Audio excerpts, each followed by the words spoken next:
오늘 본문은 저는 한 절도 버릴 게 없는 저는 본문이다 생각합니다. 우리가 우리나라 사람들은 소고기 같은 경우는 버릴 게 없다고 그러잖아요, 그죠? 근데 오늘 이 말씀이 그런 것 같아요. 한 절도 그냥 넘어갈 수 없는 정말 귀한 말씀들이 있어요. 그래서 아마 좀 성질이 급하신 분들은 너무 목사님이 천천히 간다고 생각하실 수도 있을 것 같아요. 근데 그냥 오늘 제 성격대로 하겠습니다. 천천히 이 한 절 한 절을 우리가 음미하면서 우리가 이 말씀을 함께 나누도록 하겠습니다. 자, 우리 한번 1절 말씀을 같이 읽어보도록 하겠습니다. 사울은 그가 죽임당함을 마땅히 여기더라.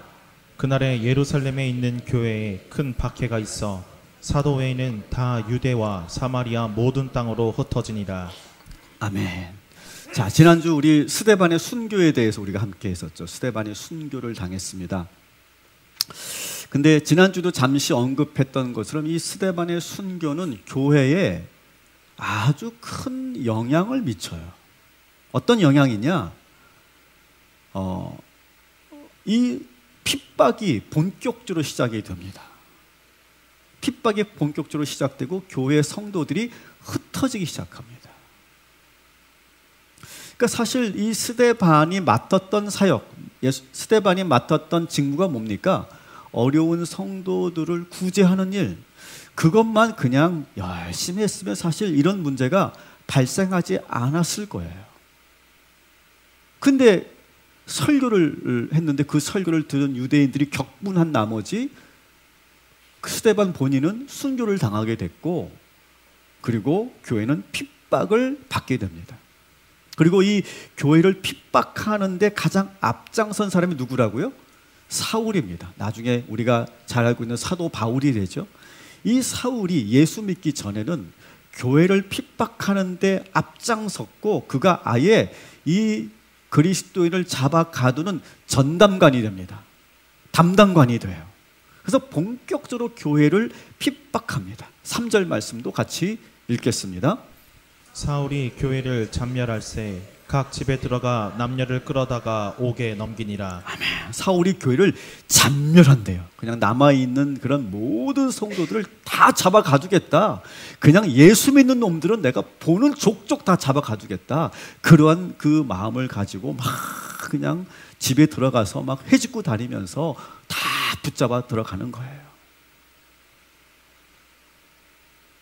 스데반의 그 순교 현장에 사도 바울이 있었죠. 지난주 우리가 보셨던 것처럼. 근데 스데반의 그 죽는 모습을 보면서 사울은 당연하다고 여겼어요. 잘 죽었다고 생각했어요. 그리고 사울을 중심으로 핍박이 시작되는데 그 핍박으로 인해서 사도들만 남고, 그리고 몇몇 성도들만 남고, 대부분의 성도들이 흩어지거나 잡혀갔다는 거예요. 그래서 이 스데반의 순교를 무조건 숭고하게만 볼 수 없는 부분이 있다라고 제가 말씀을 드렸어요. 자, 이런 상황에서 이 예루살렘 교회는 이 스데반의 순교와 그리고 그로 인해 촉발된 이 교회의 핍박을 어떻게 대처했는가가 오늘 우리가 주로 봐야 될 대목이라고 볼 수 있어요. 자, 2절 말씀을 우리 또 같이 읽어보도록 하겠습니다. 경건한 사람들이 스데반을 장사하고 위하여 크게 울더라. 아멘. 모든 성도들이 스데반의 그 시신을 붙잡고 울면서 그리고 정성껏 장사를 지내고 있어요. 뭐 여러분, 그냥 우리가 성경 읽을 때는 이 2절 말씀 정도는 그냥 쑥 지나가는 그런 구절입니다. 뭐 죽은 성도가 있으니 교회에서 장사를 지내고 또 슬피 우는 건 당연한 거 아닌가, 이렇게 생각할 수 있죠. 근데 이 말씀은요, 그렇게 당연한 구절이 아니다라고 하는 거예요. 왜냐하면 그 당시 산헤드린 공회가 공포한 그런 법에 따르면, 그들이 제정한 법에 따르면 사형수는요, 개인 무덤을 가질 수가 없어요. 그들은 사형수들만의 그런 전용 공동 무덤에 묻혀야 돼요. 왜? 그는 큰 죄를 지어서 사형당한 죄인이기 때문에 그는 그 사형수들만 매장하는 그런 전용 무덤에 묻혀야 되는 거예요. 그리고 사형수는 공개적으로 죽었기 때문에 그를 공개적으로 애도하는 것도 금지가 되어 있었어요. 그래서 그 사형수의 가족들은요, 크게 울어서도 안 돼요. 아마 여러분 그럴 거 아니겠어요? 우리 근데 현대 사회에서도 우리나라는 이제 사형 집행이 잘 되지 않고 있지만 실제로 사형이 되면 그 가족들이 뭐 크게 막 울 수 있겠어요? 그리고 법적으로 그렇게 하지 못하게 돼 있어요. 그런데 지금 예루살렘 교회는요, 그 사회법을 거스르고 있는 거예요. 이 스데반의 시신을 개인 무덤에 안치하고 전용 무덤에 안치하고 정성껏 장례를 치르고, 그리고 스데반을 죽인 자들 앞에서 큰 소리로 울며 추모했다는 거예요. 자, 원문을 보니까 크게 울더라라고 할 때 이 단어를 보니까, 원문을 보니까 코페톤 메간이라고 하는 단어예요. 코페톤 메간. 이 코페토스가 원형인데, 이 코페토스는 울부짖음, 곡성, 애곡 뭐 그런 거니까 아주 큰 소리로 울면서 가슴을 치는 그런 모습이고요. 이 메가스라고 하는 것은 여러분 우리 영어 접두어 메가 아시죠? 메가폰 뭐 그런 거, 메가톤 뭐 그럴 때 뭐 아주 큰 강력한 그런 의미잖아요. 그러니까 코페톤 메간 하면은 아주 큰 소리로 우는 그런 행위를 말하고 있어요. 그래서 지금 예루살렘 교회 성도들이 긴 행렬을 이루면서 그 장례를 치르고 있는 거예요. 그 예루살렘 성 안에서. 그런데 어찌된 일인지 이 종교 지도자들이 이 장례 행렬을 어떻게 제지하지를 못해요. 분명히 법적으로도 공포를 했고, 그리고 울지 못하게 만들었는데 오히려 막 예루살렘 교회 성들이 더 크게 울면서 그냥 그 성을 돌면서, 그 성전 주변을 돌면서 장례를 치르고 있는 거예요. 근데 이걸 제지하지 못해요. 왜 그럴까요? 두 가지 이유가 있어요. 첫 번째는 지금 이 스데반을 돌로 쳐 죽였잖아요. 근데 여러분, 이것은 법적으로 큰 문제가 있어요. 그 당시 유대인들은 사형 집행권이 없었어요. 로마의 판결이 있어야 돼. 그래서 여러분, 예수님을 십자가에 달려 죽일 때도 어떻게 합니까? 빌라도 총독의 판결을 받고, 그리고 예수님을 십자가에 못 박고 죽인 거거든요. 근데 지금 그러한 절차가 없이 그냥 자기들이 격분해서 스데반을 돌로 쳐 죽였기 때문에 이것은 법적으로 나중에 큰 문제가 됩니다. 그래서 여기서 이 장례 행렬을 제재하면 거기서 또 문제가 생길 거고, 그러면 그것이 다 총독부로 들어가기 때문에 자기들의 입지가 곤란해지는 거예요. 더구나 지금 슬피 울면서 이렇게 장례를 치르고 있는데 거기에 공권력을 투입하거나 군대로 투입시켜서 진압을 했다고 생각해 보세요. 정서적으로 어땠을까요? 상식적으로. 아마 다른 유대인들도 야, 저거는 너무했다, 어떻게 저렇게 할 수 있냐라고 아마 분명히 저항이 왔을 거예요. 그렇기 때문에 어쩔 수가 없어요. 그래서 이 종교 지도자들이 이 장례 행렬을 막을 수가 없는 거예요. 이 예루살렘 교회 성도들의 이 큰 울음은 그냥 단순한 슬픔의 절규가 아니라 이 세상이 얼마나 폭력적인가, 이 유대 사회가 얼마나 폭력적이고 잘못되어 있는가를 만천에 알리는 그런 울음소리였다라고 보는 거죠. 스데반의 장례식은 교회가 유대 권력자들에게 보여준 최초의 평화 시위 같은 거였어요. 저들의 울음소리는 세상의 부패와 불의함을 드러내는 그런 울음소리였다는 거예요. 오늘날에도 우리 사회에도 많은 이웃들이 무고하게 가족을 잃고 큰 소리로 우는 그런 사건들이 종종 일어납니다. 그럴 때마다 국가는 정부는 이를 덮으려고 안간힘을 쓰죠. 이때 교회는 뭘 해야 되느냐? 저들과 같이 우는 자들, 큰 소리로, 저들과 함께 큰 소리로 울어주는 교회가 되어야 될 줄 믿습니다. 여러분, 우리 하나님은요, 힘 있는 자들의 편이 아니라 힘없이 울고 있는 자들의 편이 되시는 분이 우리 하나님이심을 믿으시기 바랍니다. 여러분, 여기에 동의하시면 아멘 하시기 바랍니다. 저는 우리 동탄 꿈의 교회, 저는 그런 교회였으면 좋겠어요. 큰 소리로 울어주는 교회. 저는 우리 교회가 바로 그런 교회가 되어야 할 줄 믿습니다. 초대교회 선교 전략은 스데반 순교 전후로 완전히 달라집니다. 스데반의 순교가 있기 전에는 이 예루살렘 교회의 선교 전략은 뭐냐? 그냥 예루살렘에 있는 유대인들을 대상으로 복음을 전하는 거예요. 아직 이방인들에게는 복음을 전할 생각조차 하지 않아요. 그런데 이 스데반 순교 사건이 터지자 이제 상황이 완전히 달라지죠. 다시 한번 우리 1절 말씀을 우리 한번 같이 읽어보도록 하겠습니다. 그날에 예루살렘에 있는 교회에 큰 박해가 있어 사도 외에는 다 유대와 사마리아 모든 땅으로 흩어지니라. 아멘. 오늘 본문을 보면 이 사울의 핍박이 상당히 위협적이었던 것 같아요. 그래서 그 핍박을 피해서 많은 성도들이 유대와 사마리아 지역으로 흩어졌다라고 증언하고 있어요. 다행히도 보니까 사도 외에는, 다시 본문 띄워주세요. 사도 외에는 이렇게 돼 있잖아요. 그러니까 사도들은 아직 건드리지 않은 거예요. 이 사도들까지 지금 건드리면 더 큰 저항이 있을 거기 때문에 이 사도들은 건드리지 않고 누구를 타겟으로 삼았느냐? 스데반과 같이 헬레니스타, 다시 말하면 이방 지역에서 다시 고국으로 돌아온, 그래서 예수 믿은 사람들, 그걸 헬레니스타라고 했잖아요. 그들을 타겟으로 삼고 있어요. 그러니까 명분은 이런 거예요.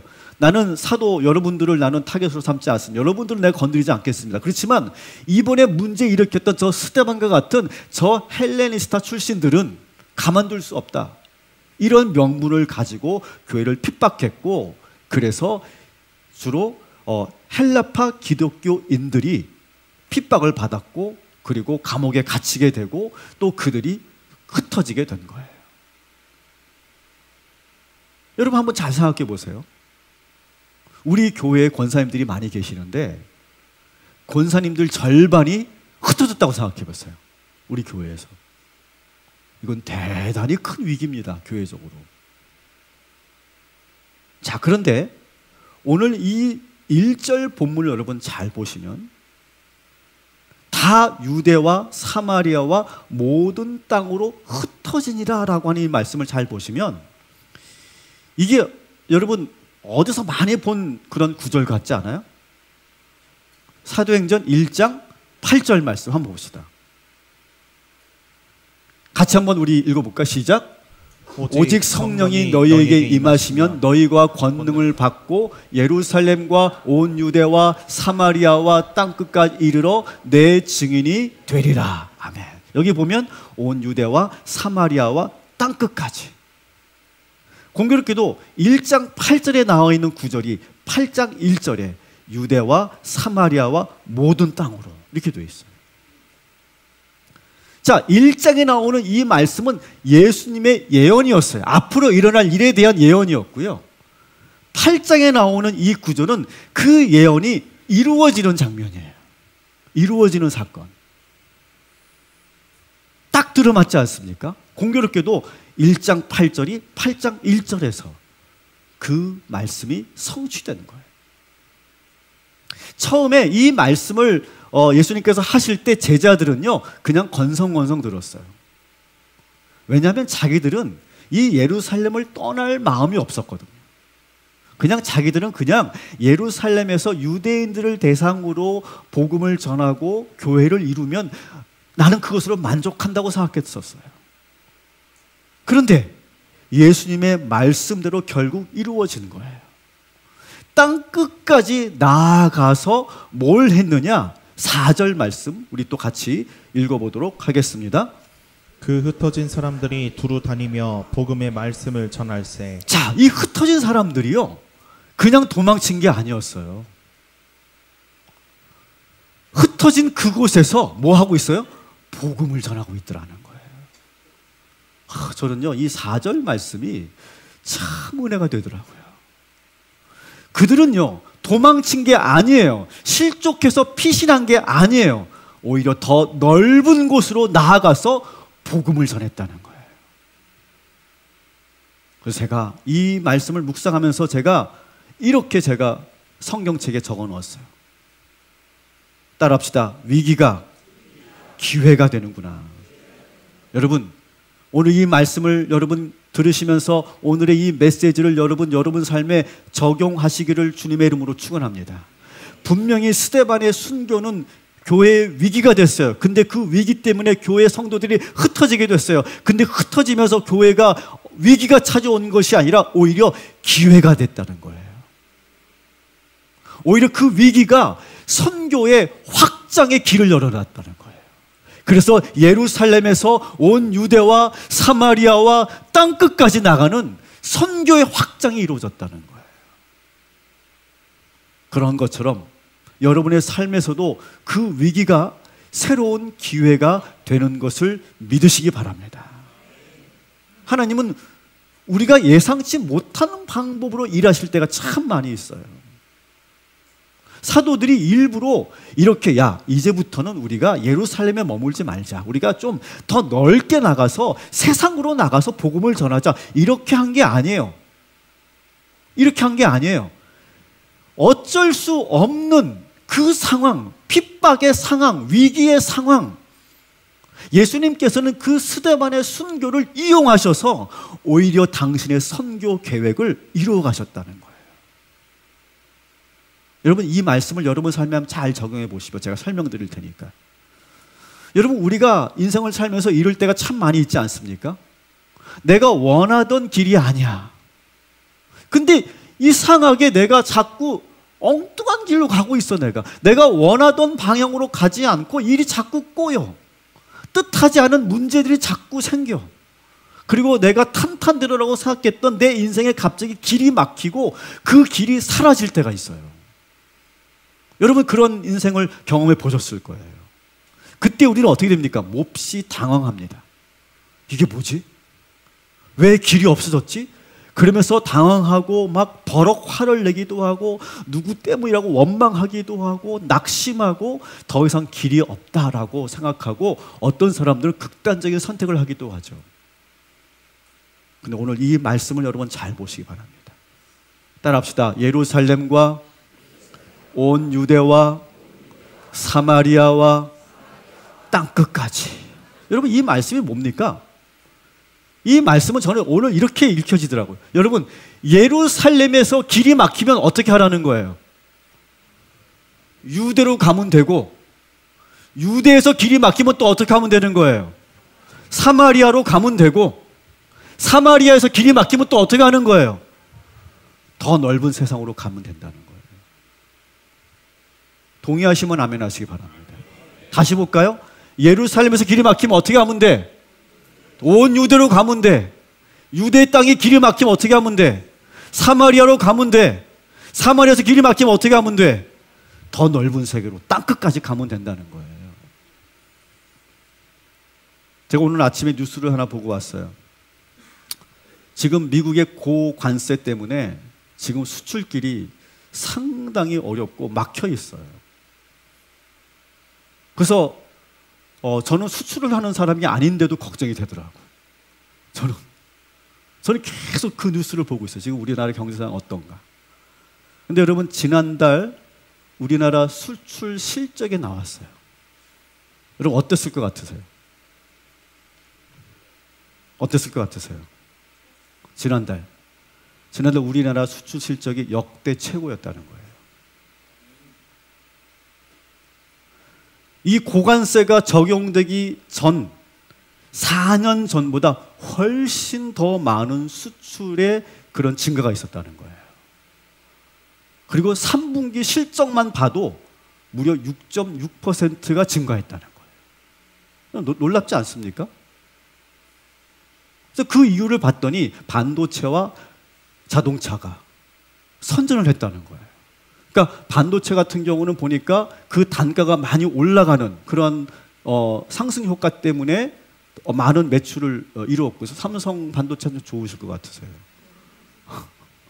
현대자동차도 좋았대요. 근데 그런 단가가 오른 것도 있었지만 이 위기 상황에서 기업들이 뭘 했느냐? 수출길에 다각화를 했다는 거예요. 다시 말하면 미국의 길이 막히니까 다른 길을 뚫고 있다라는 거예요. 지금 우리나라 기업들이 참 대단하신 것 같아요. 여러분, 예루살렘이 막히면 어디로 가면 된다고요? 유대 땅으로 가면 되고, 유대 땅이 막히면 또 어디로 가면 돼? 사마리아로 가면 되고, 사마리아가 막히면 땅끝까지 가면 되는 줄 믿습니다. 한번 따라합시다. 예루살렘과 온 유대와 사마리아와 땅끝까지. 여러분, 이 말씀을 여러분 가슴에 오늘 완전히 새기고 돌아가셔야 돼요. 다시 한번 합시다. 예루살렘과 온 유대와 사마리아와 땅끝까지. 예루살렘과 온 유대와 사마리아와 땅끝까지. 예루살렘과 온 유대와 사마리아와 땅끝까지. 자, 눈을 감으세요. 이제 눈을 감고. 실눈 뜨면 안 돼. 자, 시작. 예루살렘과 온 유대와 사마리아와 땅끝까지. 여러분, 그 길을 뚫고 가시기를 주님의 이름으로 축원합니다. 여러분, 길이 막히면 다른 길을 찾으면 되는 줄 믿습니다. 하나님이 일하시는 방식이 그렇다는 거예요. 스데반의 순교로 선교의 길이 막히고 교회가 흩어졌어? 흩어진 것이 오히려 더 기회고, 그것이 더 넓은 선교의 확장의 기회가 되게 만드시는 것이 우리 하나님이신 줄 믿으시기 바랍니다. 그래서 저는 오늘 설교 말씀을 제가 준비하면서 제가 이렇게 제목을 정했어요. 따라합시다. 위기는 없습니다. 오직 하나님의 계획만 있습니다. 여러분, 그렇게 믿고 돌아가시기를 주님의 이름으로 축원합니다. 자꾸 위기다 하지 마세요. 위기는 없어요. 새로운 기회만 우리에게 오는 줄 믿습니다. 기회가 위기가 되는 거예요. 하나님이 그렇게 일하실 거예요. 여러분, 그렇게 믿으시고 여러분 앞에 놓여있는 그 막힌 길을 뚫어내시기를 주님의 이름으로 축원합니다. 하나님께서 함께 하실 거예요. 예루살렘이 막히면 유대로 가면 되고, 유대가 막히면 사마리아로 가면 되고, 사마리아가 막히면 땅끝까지 가면 됩니다. 여러분 그 회사 회의 시간에 이 얘기 꼭 하세요. 막힌 거 두려워하지 마시라는 거예요.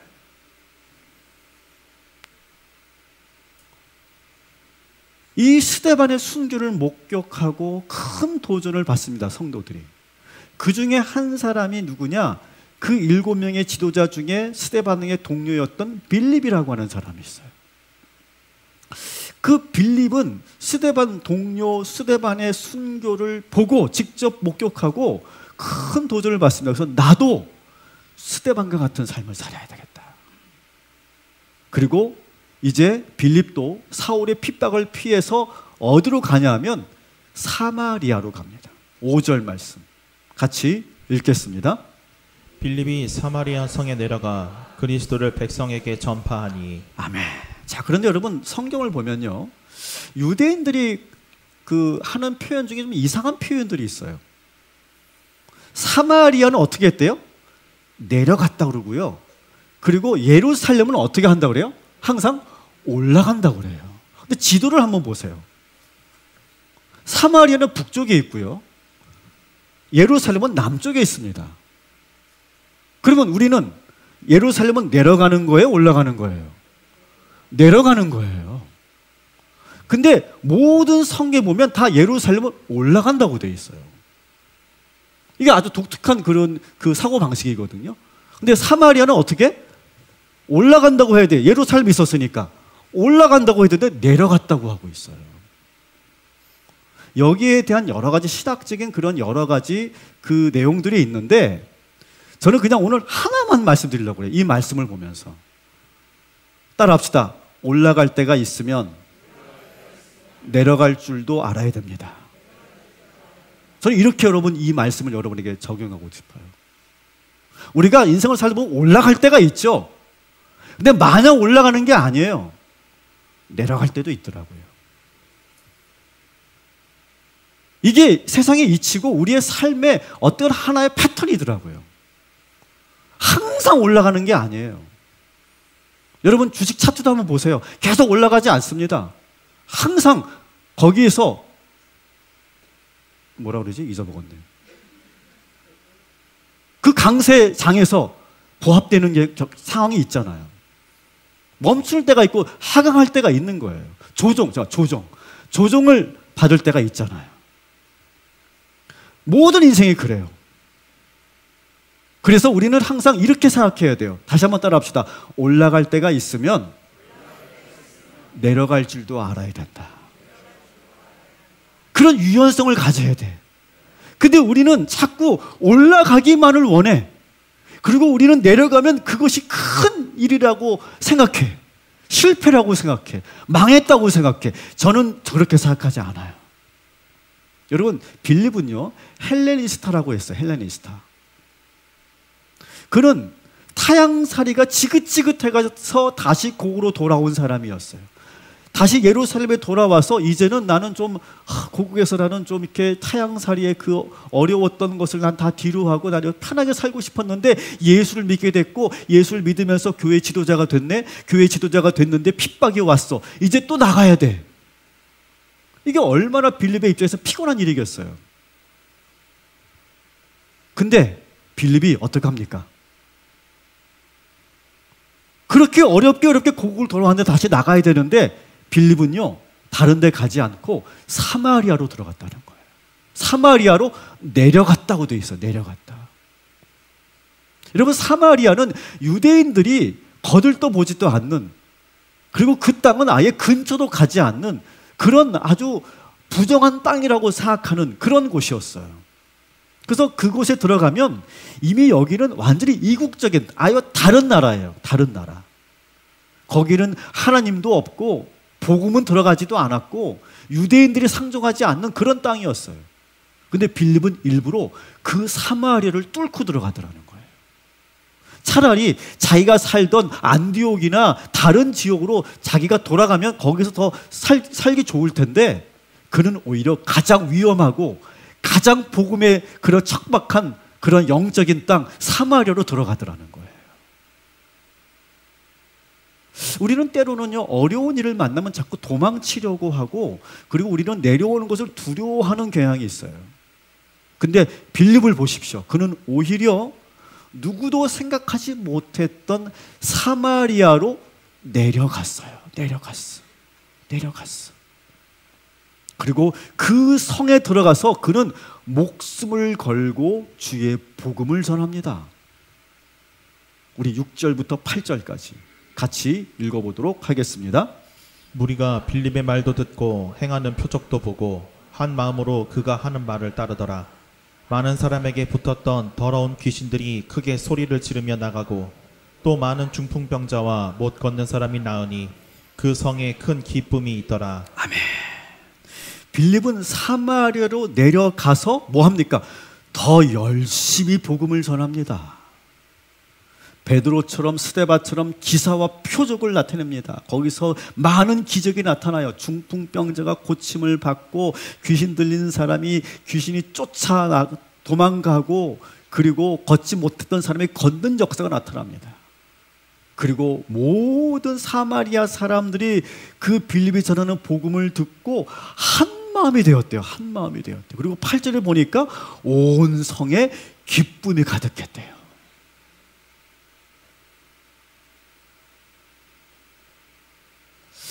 아마 여러분들도 인생을 살면서 인생의 내리막길을 겪으신 분들이 계실 거예요. 잘 나가다가 정말 탄탄대로를 걷다가 어느 순간 갑자기 길이 사라지고 갑자기 생각지 못했던 어려움이 찾아와서 내리막길을 아마 치닫은 그런 분들이 계실 거예요. 저는 제 인생에 한 2번의 경험이 있는데요. 첫 번째 경험은 제가 한 게 아니라 저희 부모님이 한 경험이고, 저는 어릴 때였어요. 그때 제 아버님의 사업이 어려워져서 갑자기 새벽에 팍 우리가 쫓겨나듯이 쫓겨났어요. 저는 지금도 그때 그 기억이 있어요. 아마 그게 저희 트라우마인 것 같아요. 6살 때 5살 정도 됐었는데, 그때 팍 엄마가 저를 깨우더니 지금 이사를 가야 된다는 거예요, 새벽에. 그래서 꼭두 새벽에 쫓겨났어요. 쫓겨나서 어디를 갔느냐? 강서구 외발산동에 들어간 거예요. 그 당시 외발산동은 지금은 마곡지구가 돼가지고 아주 정말 부자 도시가 됐지만, 그 당시는요 가장 가난한 사람들이 모이는 달동네였어요. 거기서 쫓겨나서 방 2개 월세로 얻어가지고 거기 5식구가 사는 거예요. 5식구가. 근데 저는 지금도 기억나는데, 그렇게 좀 밑바닥까지 떨어졌는데 저희 아버지는 다시 열심히 공간 하나를 빌려가지고 목공소를 다시 시작하면서 열심히 일하셨어요. 그리고 저희 어머니는 그때 광명교회에 선교원을 만들어서, 광명 유치원이었어요 그때, 선교원을 만들어서 아이들을 가르치는 일을 했어요. 저는 그때 생생하게 봤죠. 우리 부모님들이 어릴 때는 몰랐지만 나중에 커서 보니까, 야, 이렇게 인생의 밑바닥을 떨어졌는데 그 험악한 인생을 어떻게 이겼느냐? 믿음으로 이겨내시더라고요. 그리고 정말 열심히 사셨어요. 그래서 그 외발산동에 지금 우리 부모님이 집을 져서 금강 퍼스트비를 져가지고 지금 잘 살고 계시죠.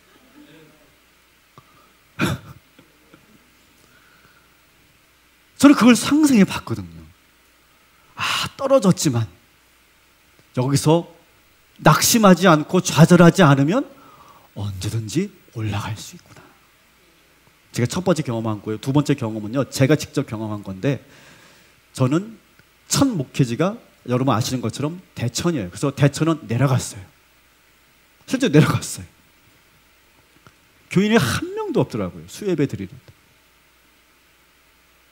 거기서 교인 한 명도 없는 곳에서 제가 3년을 버티면서, 그러면서 나름 열심히 목회했는데, 사실 초반에는요 제가 좀 당황했어요.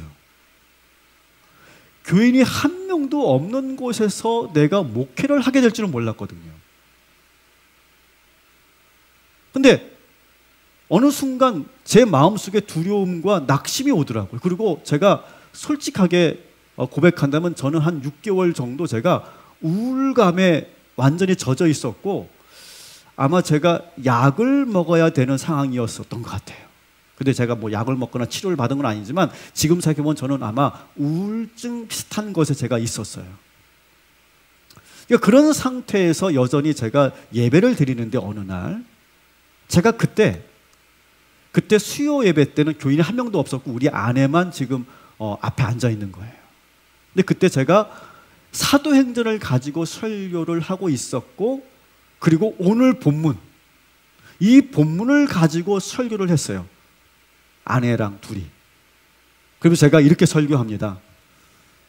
우리 아내를 보면서, 하나님께서 우리를 이 대천으로 내려오게 하신 겁니다.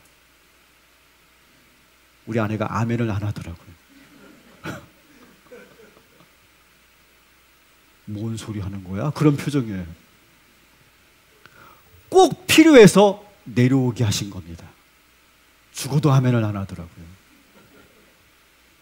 근데 저는요, 그때 그 설교가 저를 살렸어요.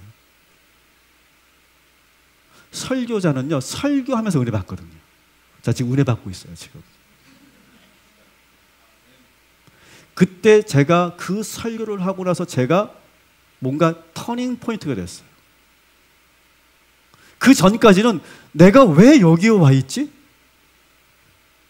내가 왜 여기서 이런 목회를 하고 있지? 그 현실을 받아들이기가 어려웠는데, 오늘 이 빌립의 설교, 빌립이 사마리아로 내려갔다라고 하는 내려감에 대한 이 설교를 제가 하면서 거기서 제가 은혜를 받고 거기서 다시 제가 힘을 얻어서 다시 목회를 하기 시작합니다. 어떻게 됐을까요? 제가 다시 열심히 거기서 그 우울감을 극복하고 열심히 제가 목회를 했더니 한 2년이 지나니까 어른들이 한 13명 모이고 아이들이 60명이 왔어요. 뭐 여러분들은 뭐 그게 뭐 아무것도 아니는 것처럼 느껴지지만 여러분 시골에서 한 명도 없는 곳에서 13명 만들어 본다고 생각해 보세요. 그 폐광촌에 사람이 없는, 정말 낮에는 정말 개 한 마리도 지나가지 않는 그런 농촌 마을에서 아무리 설명해도 여러분 느낌이 없을 거예요. 근데 저는요, 그때 그 설교, 지금 이 본문에 했던 이 설교가 저를 살렸어요. 하나님께서 나를 이곳으로 내려가게 하셨다. 나를 이곳으로 내려오게 하신 이유는 하나님께서 꼭 필요해서 나를 여기까지 내려오게 하셨다. 그 하나님의 음성을 듣고 제가 그렇게 설교하고 제가 변했고, 그리고 저는 지금 다시 여러분에게 이 본문을 가지고 여러분에게 설교하고 있는 거예요. 말씀을 정리합니다. 한번 따라합시다. 액치의 비밀. 액치의 비밀. 그럼 액치가 뭡니까? 액치가 사도행전을 영어식으로 표현하면 액츠라고 부르죠. 액츠. 오늘 이 사도행전이 계속해서 우리에게 전달하는 메시지가 있어요. 이 사도행전에 비밀이 있다고, 시크릿이 있다고요. 우리 한번 이 비밀을 다시 한번 정리해 봅시다. 여러분, 교회는 울고 있는 이들과 함께 울어주는 곳이 교회인 줄 믿습니다. 자, 그 다음에 우리가 봐야 될 것은, 따라합시다. 위기는 없습니다. 오직 하나님의 계획만 있습니다. 여러분, 믿으시기 바랍니다. 아예 공식처럼 여러분 믿으시기 바랍니다. 여러분 인생에 위기라는 말을 사용하지 마세요. 하나님의 계획만 있는 줄 믿습니다. 여러분, 길이 막히면 새로운 길이 반드시 열리게 되는 줄 믿습니다. 한번 우리 따라합시다. 예루살렘과 온 유대와 사마리아와 땅끝까지, 예루살렘과 온 유대와 사마리아와 땅끝까지, 예루살렘과 온 유대와 사마리아와 땅끝까지. 막히면 새로운 길을 뚫면 되고, 새로운 길을 찾으면 되고, 하나님께서 그렇게 인도하여 주실 줄 믿습니다. 내려가야 된다면 내려가면 됩니다. 그리고 다시 올라오면 되는 줄 믿습니다. 얼마든지 우리는 그렇게 할 수 있는 능력이 있는 줄 믿습니다. 왜? 하나님께서 우리와 함께하고 계시기 때문에. 이게 여러분 액치의 비밀입니다. 사도행전의 정신이고 사도행전의 스피릿이에요. 여러분, 이 말씀이 여러분 삶에 언제 적용될지 모르겠지만 이 말씀이 반드시 떠오르게 되고, 이 말씀으로 저처럼 다시 새 힘을 얻고 그 막힌 길을 뚫어내는 저와 여러분이 되시기를 주님의 이름으로 축원합니다. 아멘.